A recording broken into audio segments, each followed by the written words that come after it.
E aí, gente, tudo bom com vocês? Olha só, a gente já viu aqui no canal outros vídeos a respeito da morfologia e da sintaxe, né? A gente já viu a classificação do sujeito. Hoje, a gente vai ver a classificação do predicado, como é que ele se apresenta. E só retomando, o predicado, né, é aquele termo da oração que declara algo sobre o sujeito, certo?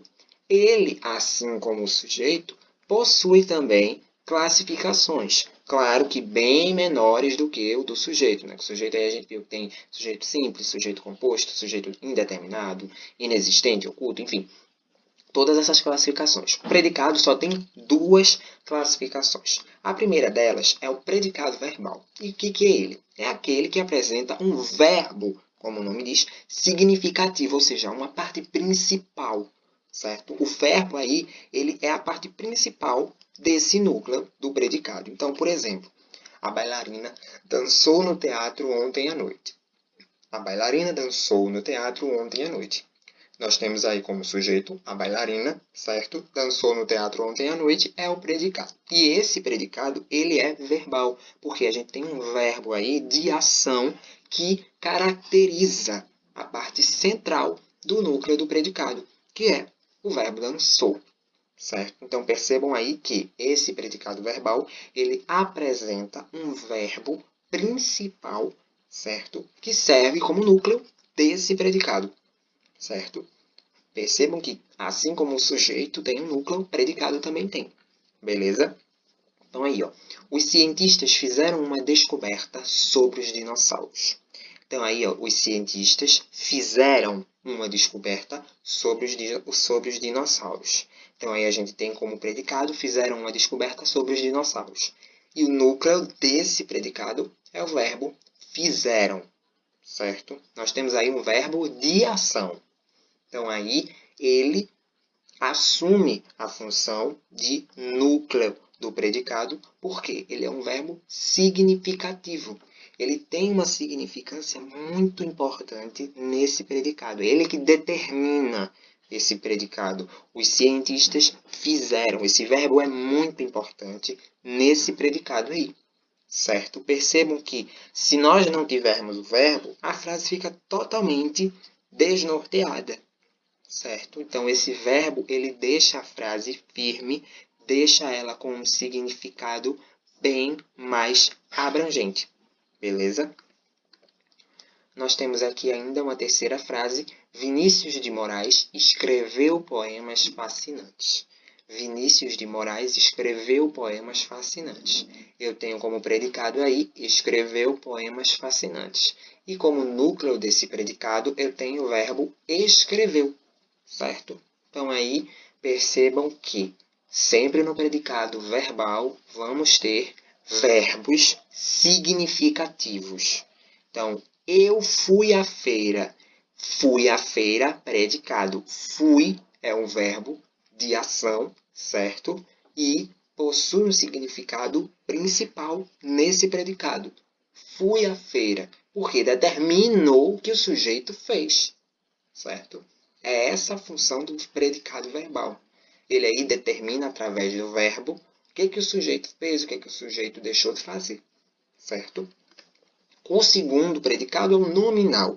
Aí, esse nome se atenta para substantivo, adjetivo, pronome ou numeral, certo? Sempre que vocês virem alguma coisa relacionada a nominal, vocês logo coloquem na cabeça de vocês que estamos falando de nome. Então, um substantivo, um adjetivo, um pronome ou um numeral. Então, o predicado nominal é aquele que apresenta um nome como núcleo e indica estado ou qualidade do sujeito. Então, aí a gente já sai de ação e vem para estado ou qualidade. Como os quadros novos do museu eram interessantes. Os quadros novos do museu eram interessantes. Percebam aí que o verbo ele já não tem uma relevância tão principal quanto no predicado nominal. No predicado verbal, perdão. Ele aí possui sim uma importância, claro, porque uma frase com um verbo ela é bem mais atraente, ela tem bem mais significado. Só que aí esse predicado ele não tem tanta carga de sentido no verbo. Ele tem mais carga de sentido aonde? No adjetivo interessante. Então, os quadros novos do museu eram interessantes. Ou seja, eu dei uma qualidade a esses quadros. Podem ver que ele qualificou aí o sujeito, os quadros novos do museu. Esses quadros eram interessantes. Entenderam? Então, percebam aí que eu já vou ter mais carga de sentido no adjetivo. Vou fugir um pouquinho do verbo, não tirando a importância dele, mas a minha carga de sentido nesse predicado nominal vai estar sobre o nome. Nesse caso, o nome é um adjetivo. Na segunda frase, eu fiquei impressionado com as luzes do Natal. Eu fiquei impressionado com as luzes do Natal. Então, aí eu tenho um adjetivo impressionado. Então, eu fiquei impressionado. Me impressionei. Estou impressionado. Fiquei impressionado. Declarou aí um estado. Fiquei impressionado. Porque houve uma admiração, houve uma impressão boa a respeito de algo que esse interlocutor viu. No caso, eu. Eu fiquei impressionado com as luzes do Natal. Então, percebam que na primeira frase eu tenho um estado, né? Um estado interessante, ficou interessante, uma qualidade, aliás. Eu tenho aí os quadros novos do museu eram interessantes. Eu tenho qualificação. Na segunda frase, eu tenho um estado. Então, eu fiquei impressionado com as luzes do Natal. Por isso que aí se caracteriza o predicado nominal, porque a carga de sentido da frase está sobre o adjetivo. No predicado verbal, a carga de sentido da frase está no verbo, certo? Que indica ação. Aqui não, aqui indica ou estado ou qualidade, certo? E nós temos uma categoria de verbos bem interessantes chamada verbo de ligação. O que esses verbos de ligação indicam? Eles indicam estado, certo? E aí, nos predicados nominais, o verbo, certo, funciona como intermediário e tem a função de ligar o sujeito ao termo que o caracteriza. Por isso, é chamado de verbo de ligação. Geralmente, esse termo que o caracteriza é o quê? Um adjetivo. E esse verbo, ele serve de intermediário. Por isso, ele é um verbo de ligação. Por exemplo, os verbos de ligação, os principais verbos de ligação são esses aí, ser, estar, ficar, andar, parecer, permanecer, continuar. Porque sempre depois desses verbos nós colocamos um adjetivo, certo? E aí, vejam só como um exemplo. Eles andam preocupados. Eles andam preocupados. Nesse caso aí, andar, se a gente pegar o verbo andar na origem dele, ele é um verbo que de ação, certo? Porque quem anda está praticando uma ação, está andando. Nesse caso aqui, ele funciona como verbo de ligação, por quê?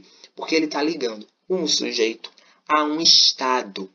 Preocupado é o quê? Adjetivo. Logo, é uma qualidade, é um estado. Eu estou preocupado. Estou qualificando e, ao mesmo tempo, estou num estado de preocupação. Então, eles andam preocupados, eles não andam, eles não estão andando. O sentido do verbo aí não está no sentido literal de andar. Está aí como eu estou preocupado, eles estão preocupados, eles estão num estado de preocupação, eles andam preocupados, certo? Então, aí, o verbo andar funciona como verbo de ligação. Já nesse segundo exemplo aqui, eles andam rapidamente, já é diferente, porque rapidamente não é adjetivo, rapidamente é advérbio. Então, aí, andam rapidamente, quer dizer aí que eles andam de forma rápida. E aí, o verbo andar está servindo de verbo de ação. Por isso que é preciso a gente observar. Por exemplo, o verbo ficar. Eu fiquei triste. Fiquei aí está o quê? Totalmente sendo usado como um verbo de ligação. Eu estou feliz. Mais um exemplo aí de um verbo de ligação, certo?